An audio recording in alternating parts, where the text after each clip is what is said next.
didn't get how disturbing that was. It's pretty scary sound. What's happening in that audio clip is the baby is choking because they can't breathe because of how hard they're coughing. And the reason they're coughing is because they have a disease called pertussis, which is actually called whooping cough, or commonly known as whooping cough. The disease, so today I want to introduce you to the disease called whooping cough, which affects a lot of people here in the United States.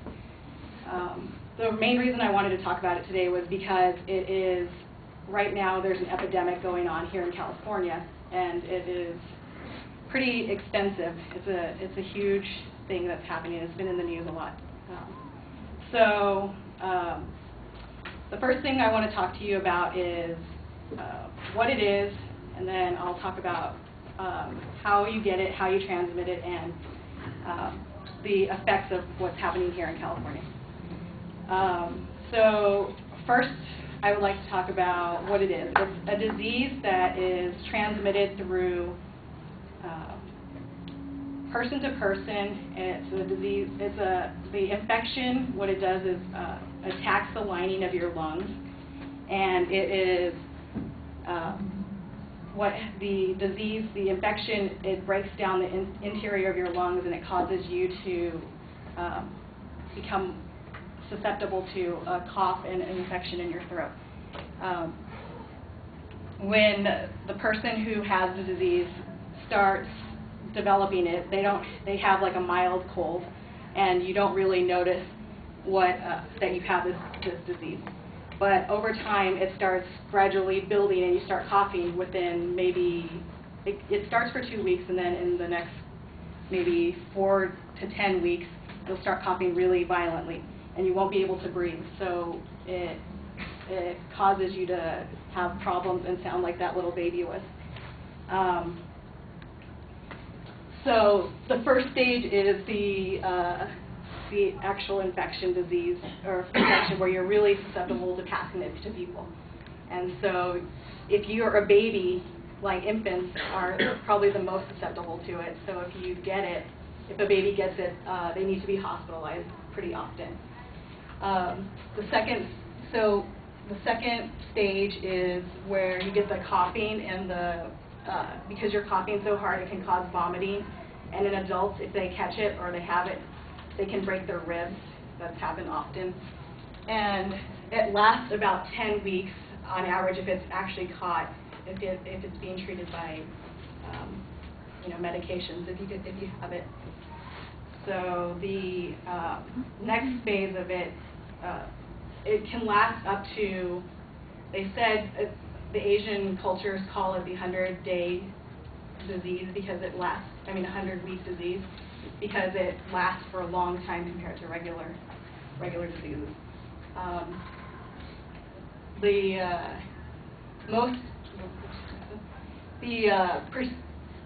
Pertussis, which is whooping cough, has actually gone up in the last 10 years, 20 years, and it's going up currently. Right now we're in an outbreak, so if we had the graph going up, we would have a really high spike in it. It's higher than 10% right now. And here in California, this is actually the incidence between age groups. So you can see that it affects infants the most. And then it's also 7 to 10 years old, and teens are starting to get it more often.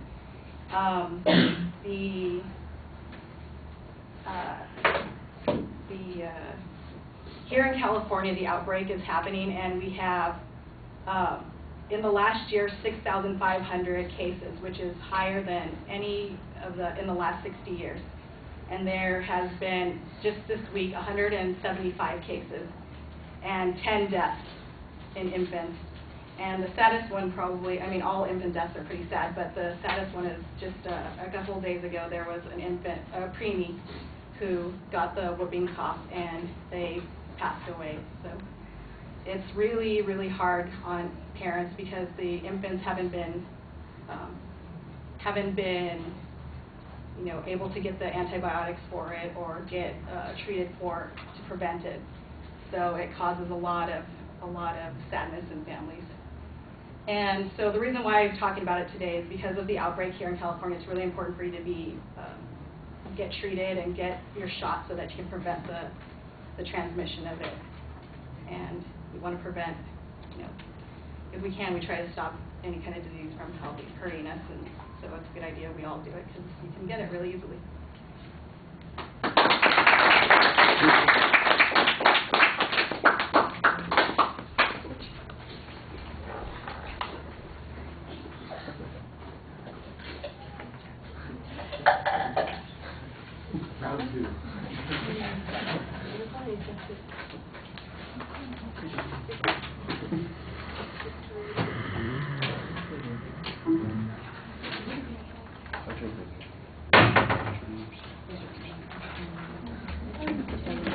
I'm not going to do it. We only have like 25 minutes left.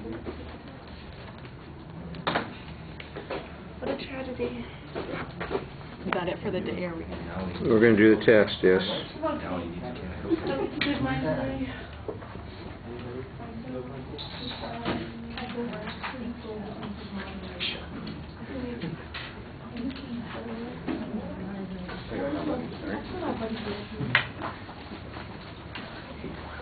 All right, well, the speech preparation was all really solid. I think you need a little bit more internal structure. It seems like you had a preview, but it was kind of a last-minute thing that you jumped in on. You were ready to go into the speech, I could tell, and said, oh, yeah, I need to preview that. And so it seems a little, I guess, artificial at that point, and it should be more naturalistic. And that's mostly the preparation issue that I think is problematic. Presentation things, you've got some nervous foot movement. You seem to be moving around quite a bit in the first part, less in the second part, or I should say your movements were a little bit more purposeful once the visual started, because then you're using your movements to both kind of take out some of the anxiety, but also they're purposeful. They are connecting to the visual or getting out of the way of the audience so they can see those kinds of things.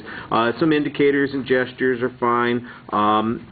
The voice, I think you project pretty well, and you've got pretty good variety, but there are some very awkward pauses and uncertainties. It's as if you aren't quite sure where you're going next with an idea, and that, I think, is a little bit problematic. All right.